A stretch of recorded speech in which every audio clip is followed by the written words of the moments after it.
বিশাল জনগণের কিন্তু সমাগম হয়েছে এখানে।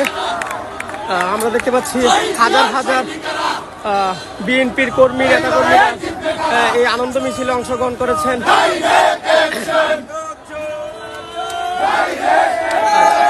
দেশ আমার 24-এর পক্ষ থেকে। আর এই আয়োজনের আয়োজক কিন্তু হচ্ছেন কবির হোসেন, যিনি এই এলাকার জনপ্রিয় একজন রাজনীতিবিদ।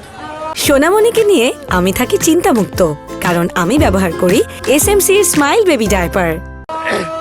তো আমরা দেখছি যে 1 কিলোমিটার রাস্তা হচ্ছে এই মিছিল।